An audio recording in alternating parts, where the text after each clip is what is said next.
민주당이 연동형 비례제와 결부시켜 추진하는 위성정당에 창원 간첩단 연루단체가 포함됐다는 충격적인 사실이 최근에 밝혀졌습니다.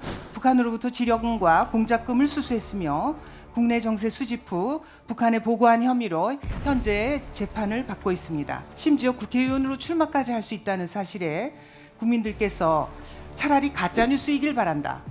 나라가 막장으로 가고 있다면서 아연실색하고 계십니다. 이러니까 간첩 천국이라는 말까지 나오는 거 아니겠습니까? 이거야말로 현재 사법부의 가장 심각한 문제 가운데 하나라고 보는데 후보자님도 동의하시죠? 전적으로 동의하기 어려운 측면도 있습니다. 후보자님, 제가 후보자의 청문회를 준비하면서 좀 놀랐습니다. 왜냐하면 후보자의 임명동의 요청 사유서에 사회적으로 큰 갈등을 일으켰던 종북 콘서트 사건을 표현의 자유라는 명목으로 무죄 판결한 내용이 들어있었기 때문입니다. 2016년에 후보자께서 대부분의 혐의에 대해서 무죄 판결을 내린 황선은 정부 승인 없이 북한에 가서 연방제 통일을 의결하는 등 국가보안법의 현저히 위반해서 2차례나 법원으로부터 실형을 선고받은 확신범입니다. 이 판결 기억하시죠? 예, 기억하고 있습니다. 네, 후보자가 내린 무죄 판결이 항소심, 상고심에서도 인용이 되었고 결국 황선이 풀려나서 현재까지 국가보안법 폐지를 외치고 다니고 있습니다. 게다가 후보자는 구속 기소된 피고인을 재판 중에 보석으로 풀어주기까지 했습니다.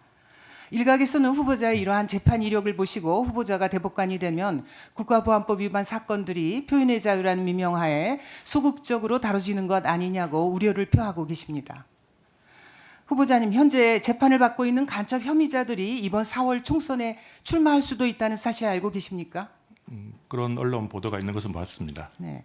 민주당이 연동형 비례제와 결부시켜 추진하는 위성정당에 창원 간첩단 연루단체가 포함됐다는 충격적인 사실이 최근에 밝혀졌습니다.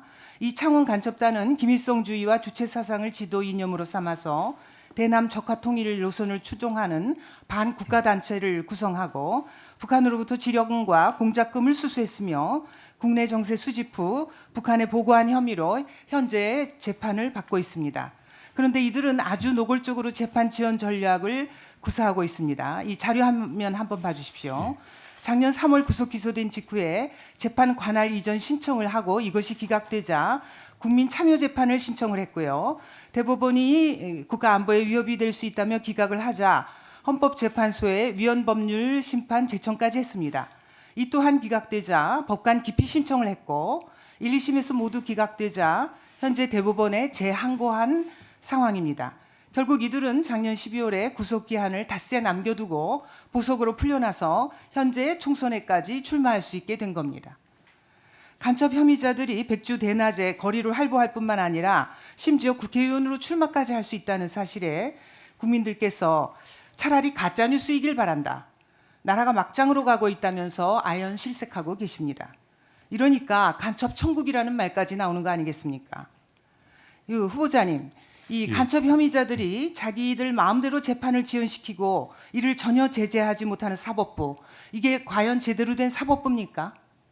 이거야말로 현재 사법부의 가장 심각한 문제 가운데 하나라고 보는데 후보자님도 동의하시죠? 전적으로 동의하기 어려운 측면도 있습니다. 지금 말씀하신 것 중에서 피고인들의 권리 행사를 전부 재판을 지연하기 위한 전략이다라고 단정하는 것 자체가 우선 그럴 수 있는 것인지에 대한 의문이 있습니다. 그건 개별적인 재판부의 판단이겠고, 다만 재판부가 그런 고의에 따른 재판 지연이라고 판단했을 때 조금 더 적극적으로 대응할 필요가 있고, 경우에 따라서는 대응할 수 있는 어떤 입법 조치가 더 마련이 되면 좋겠다라는 생각을 해본 적은 있습니다. 그러니까 입법 조치가 필요하다. 조금 부족한 부분이 네. 있다고 생각을 합니다. 네, 이게 이제 비단 창원 간첩단만의 사건만이 아닙니다. 최근 1심에서 징역 12년이 선고된 청주 간첩단의 경우에 1심 판결까지 무려 2년 5개월이 걸렸는데요. 이들은 법관 기피 신청을 5번이나 했고 변호인 교체를 8번이나 했으며 심지어 선고일을 이틀 앞두고 유엔에 망명 신청까지 했습니다. 결국 구속 기소됐던 간첩 혐의자들 모두 1심 판결도 나기 전에 최대 6개월인 구속기한이 만료되거나 만료 직전에 재판부의 보석 결정이 내려져서 풀려났습니다. 그리고 재판이 불구속으로 진행됨에 따라서 재판 지연이 더욱 심화되는 악순환이 반복되고 있습니다. 후보자님, 이 대법관은 대법원장과 함께 각급 법원의 사무를 지휘 감독할 책무가 있죠.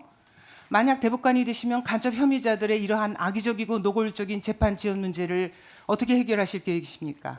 예,